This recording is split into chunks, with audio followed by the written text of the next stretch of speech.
Good afternoon, Partick Thistle fans, and welcome to the last of our In Lockdown with interviews as we start to hopefully ease out of things. It's been a couple of weeks since we did one, but we wanted to finish with a bang. And as this goes out on March the 31st, there is no better person that we could be speaking to today. Evokes absolutely wonderful memories. We're going to take a great trip back in time, and it is definitely our furthest travelled lockdown interview we spoke to. It's the one and only Swede in Glasgow. It's Peter Lindau. Peter, how are you today? I'm fine, thank you. Good, good. I'm so pleased that we've managed to make contact with you and we can speak to you today. I know it's been a while since you heard the kind of Glasgow dialect and language, so we'll keep the questions nice and simple for you. But what I'm going to do just before we start, Peter, I want to read out the email you sent to me when I first got in touch, because I think the Thistle fans will really appreciate what you said, and it will set up the conversation very well. So you said, nice to hear from you. I have good memories from that time. The support we had both home and away were great, and I thought we played very good attacking football. John Lambie and Jerry Collins knew how to build a squad with a lot of qualities and good characters. I saw that some are still in the club, such as Alan Archibald and Kenny Arthur.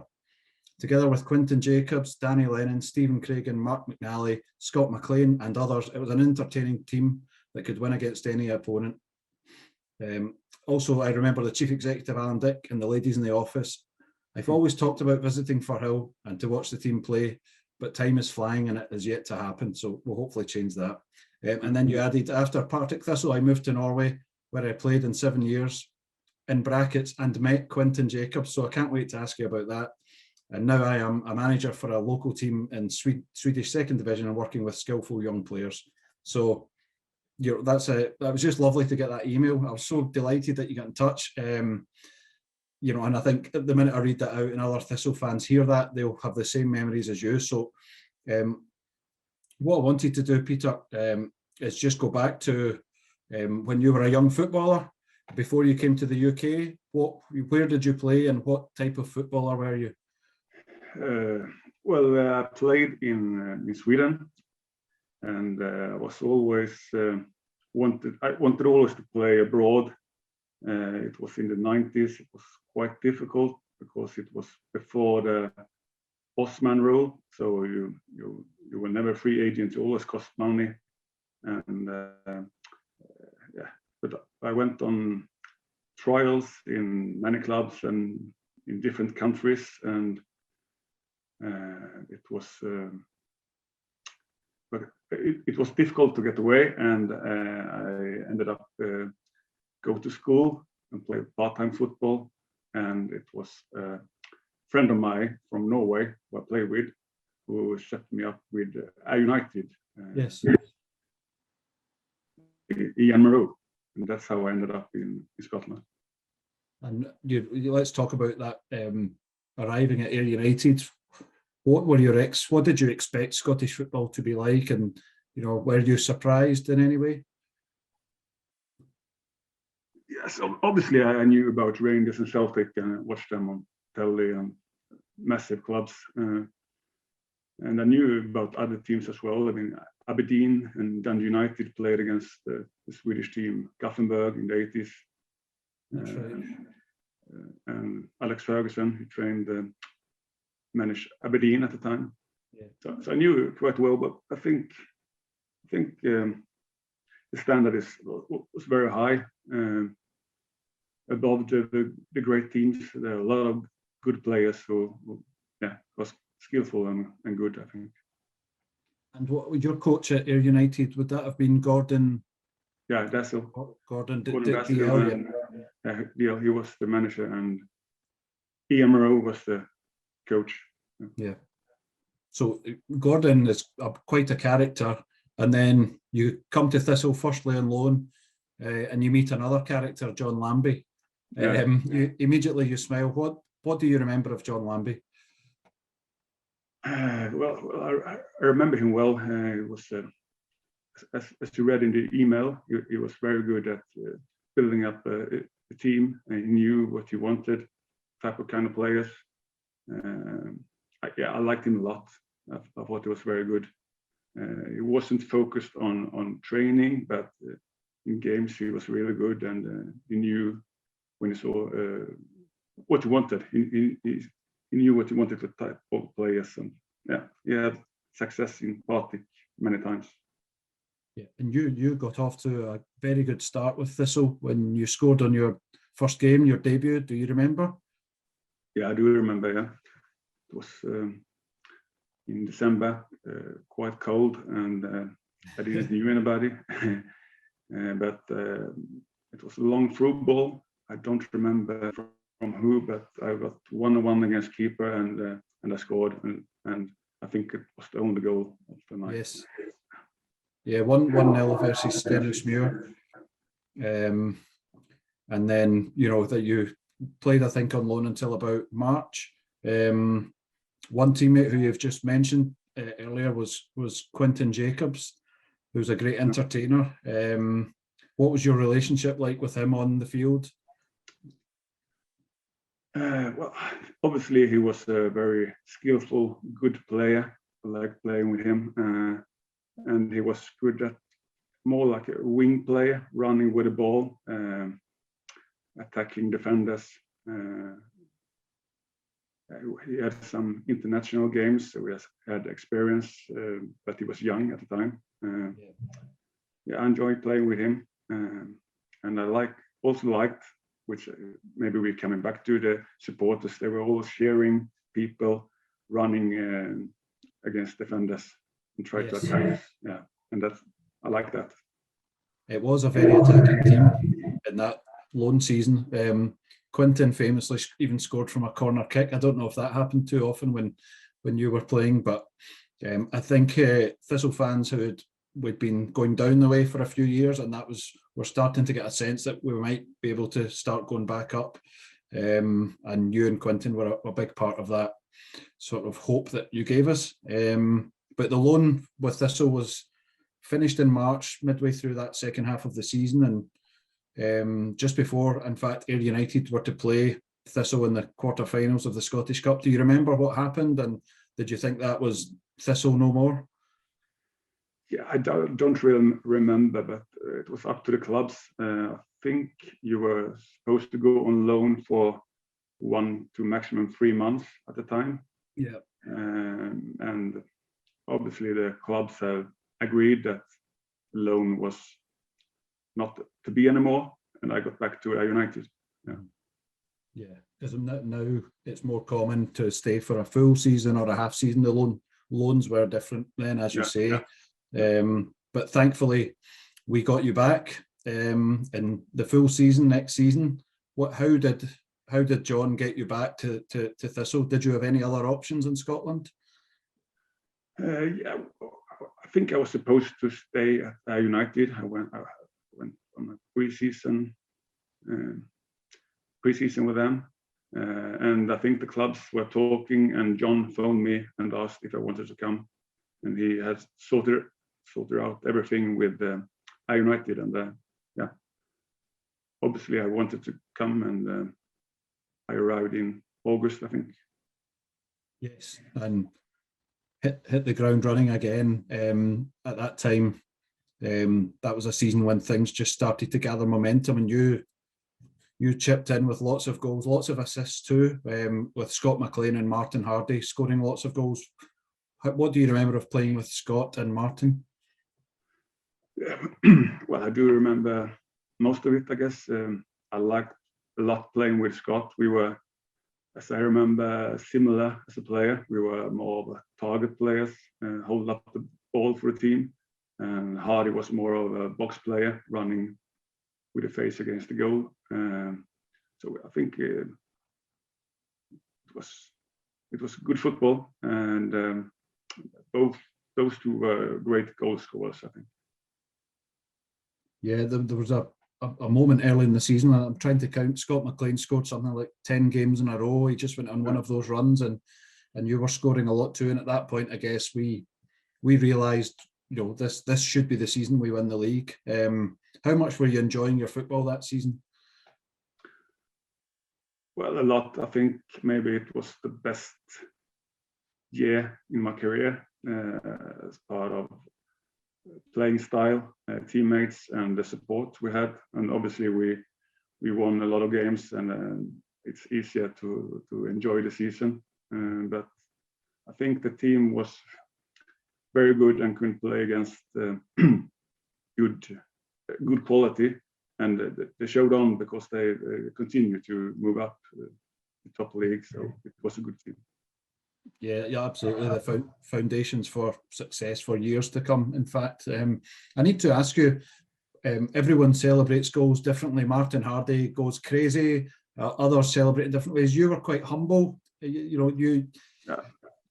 Well, I think you should celebrate. I think you should do that.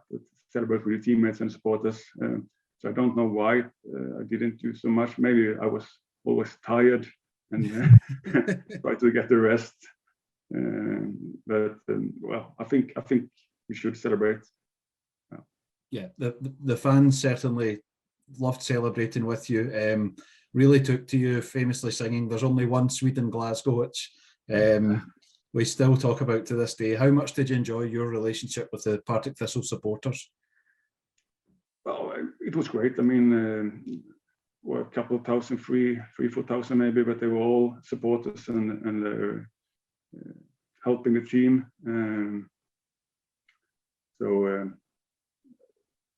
The club, the supporters, and the stadium.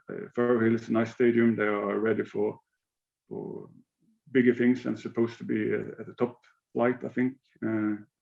And the thing, One Sweden Glasgow was funny because we had Henrik Larsson at the time scoring goals all the time for Celtic. So I think it was more a fun thing. But it was great. Yeah. Did you have you ever met Henrik? Have you had any encounters with him? Yeah, I knew him. I played against him when we were young, and then we also after my career, you can say, I went to take the coaching badges, and then we went together. We were 11 students, and Henrik was one of them to get the pro license. Yeah, that would be a good strike partnership, Larsson and Lindau. That would be plenty of goals. Yeah, he was obviously at the top level and playing for Celtic for many years, and also Barcelona and Man United, and so it was good. Yeah. Well, we were thrilled to have our own Swedish striker. I mean, you're coming from Halmstad in Sweden to play in Maryhill and Stranraer and Berwick and Arbroath, all these places. Was it, how much did you enjoy that experience of seeing different parts of Scotland? And it was brilliant. I think that was our main goal when I was playing football in the 90s, was to go abroad and see other things and learn about football in the world. And I think Scotland is a beautiful country, and you go to not famous clubs, but there are still very good players everywhere. I think every team have 2 or 3 good players, and it was tough going there and fun, and I really enjoyed it. I really enjoyed Scotland and the Scottish people, very nice, so it was a good time. Wonderful. And one of the things about Partick Thistle is they have a strong home support, but especially when there's a winning team on the pitch, lots of people travel to watch them around the country and make lots of noise, and that was a feature of that season, wasn't it? As things turned out, you played a huge part in what would be a convincing league win. And the one day we all talk about, and it's 20 years ago now, was that one day in Stirling when you've maybe scored, one of the most famous hat-tricks in Thistle history. What do you remember starting from that day? You knew if we won, we could win the league. Were you nervous? Yeah, obviously we knew that we could get promoted. Promotion if we won that game, but I don't think we were very nervous because I think we had a lot of points. We had, if we lose, we got another chance next Saturday. So, but I do remember the game. I remember the goals, and I remember also Scott McLean telling me that I didn't play well, but suddenly I scored 3 goals. We didn't know how, but we were talking about it after. Yeah. It's funny that can happen, can't it? A striker can score goals, but maybe the other parts of his game things aren't happening, but goals is what it's all about. So that was a day when the stadium was full of Thistle supporters. Me and my friends, we travelled up on Friday night. We were too excited and stayed over and had a few beers, and it was just a brilliant day. What do you? I think my favourite goal is the third goal. I don't know if you remember them all, but do you talk us through the hat trick, because it was a quite high quality hat trick. Yeah, I've seen it now, not long ago, but so I know it was a corner, first one from 1 yard. good striker goal. Yeah, and then it was the second half. It was a long ball, and we won the second ball and a shot from outside the penalty area, the corner. And the third was throw in, and in the penalty box, I did a turn and hit it well. So I've seen the goals, so I remember them. But I also remember Thistle supporters everywhere. In spite of the away game, it felt like a home game. Yeah, it was three sides of the stadium were Thistle fans, but the footwork for the third goal when you did that turn was probably just classic Peter Lindau skills that we'd appreciated for over a season and a bit, but for it to come to its peak at that day was just so special. So what did you get the match ball to take away the football? I don't think I did. No. I don't have it anymore. No. So I don't remember where it's. Maybe I forgot when we celebrate. Maybe it's still in Sterling. I don't know. Maybe Scott McLean took it. Maybe. And what were the celebrations like as a player? Because we all saw you celebrating on the pitch. What happened after that? I don't remember. But I think we had a lot of fun, because I don't remember. But yeah, it was a great day, and I also enjoyed the teammates, and I think the playmaker, say Mark McAnally, I think he sorted out something at the night. He was good at that. Yeah. He was the ringleader, was he? Yeah. I'll read out a few names to you, Peter. So this will bring back memories. Kenny Arthur, who we've talked about, David McCallum, Danny Lennon, Jim Smith, Alan Archibald, Scott McLean, Paul McGrillen, sadly no longer with us, Martin Hardy, Derek Lyle, Stephen Cragen, Alan Moore, Sandy Stewart, Mark McNally, George Shaw, Brian Hamilton, Derek Collins, and Barry Elliott. So it was quite a big squad in the end across the season, but there was a lot of characters in that. We'll talk about Danny Lennon as the captain. How much did you enjoy playing under Danny Lennon? I enjoyed playing with him a lot. I know he became a manager.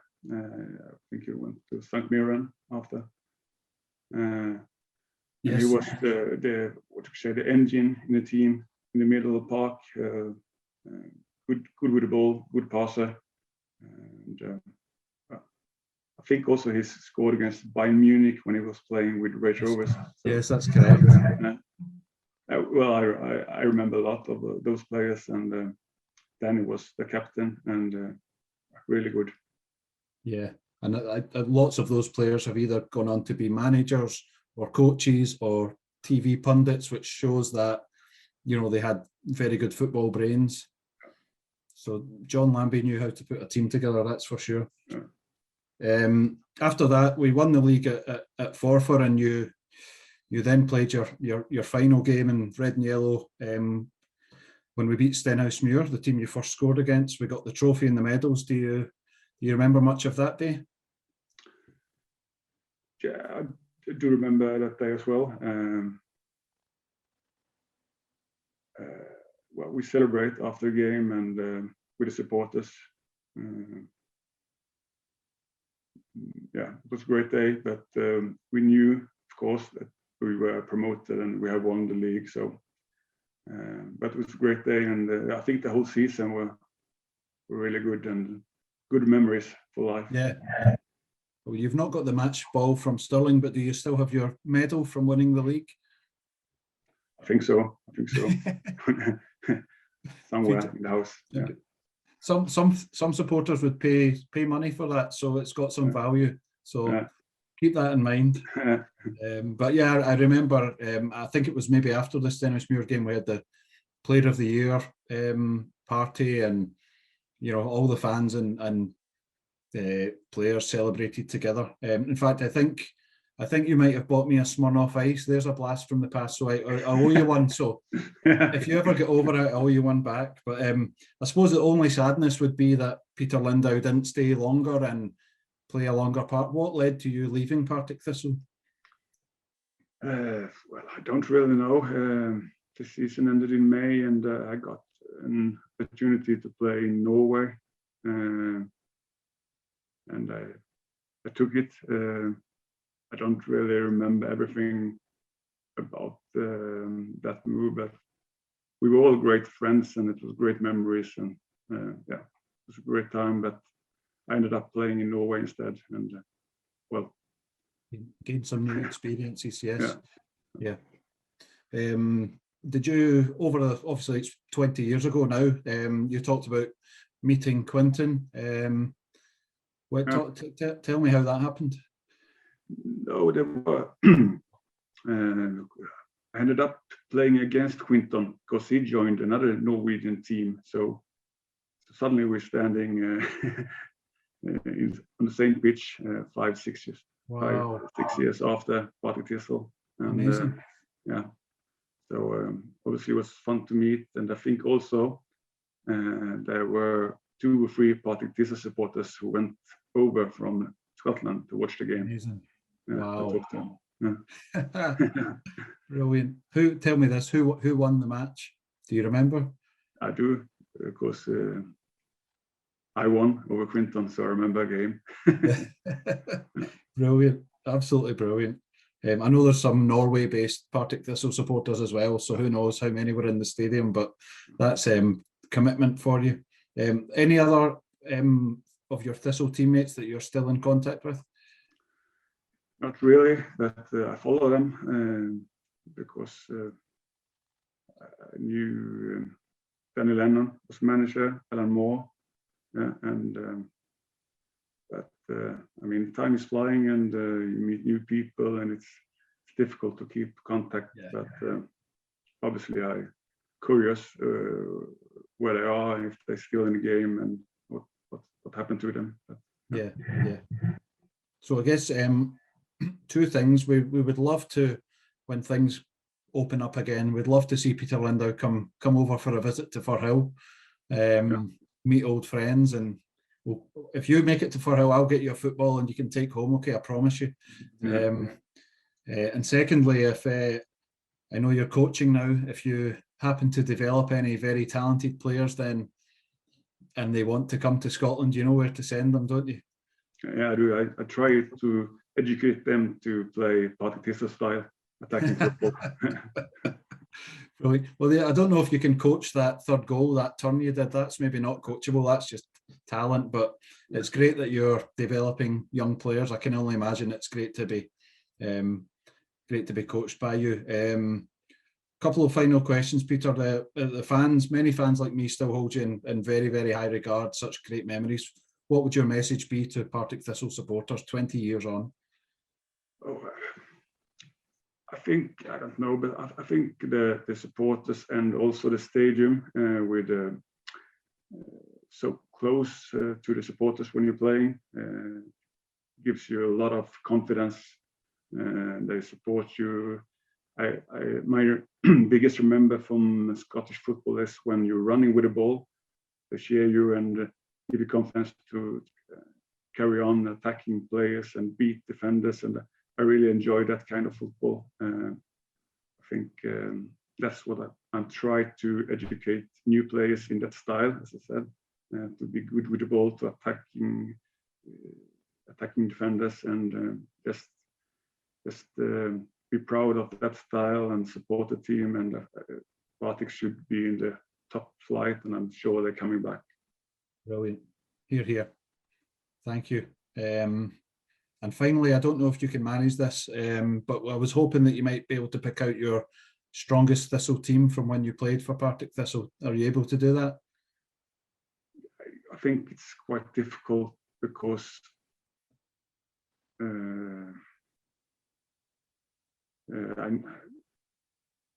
I think we played 3-5-2 most of the time. We were back three, and Scott, Mark McAnally was the playmaker in the center. I think good with the ball, good, and Kenny Arthur was the goalkeeper most of the time. Kenny Arthur, Mark McAnally, and Stephen Craigan. I like him. Yeah, was a tough defender. Yeah. I don't really remember the third. Maybe it was Jamie Smith most of the time. Yeah, Jamie Smith. Yeah. He played as well. Obviously, Danny Lennon, captain in the middle part. Alan Archibald is still at the club, running the whole left side, wing back. Yeah. Then I have to say Quinton on the right side and Quinton Jacobs. Absolutely brilliant. Beat players 1-against-1, and Scott McLean and Martin Hardy up front. Yeah, maybe I joined them there. Maybe. Yeah, you tucked in behind is perfect. Yeah. And then we have one more player. Then. Yeah. I guess in the middle with Danny Lennon. Let's go back to this list. Who did we have? No, maybe young David Cullum. He played a lot. Yeah. David McCallum. Yeah, absolutely. Yeah. That's a good team. That's a good team. Yeah.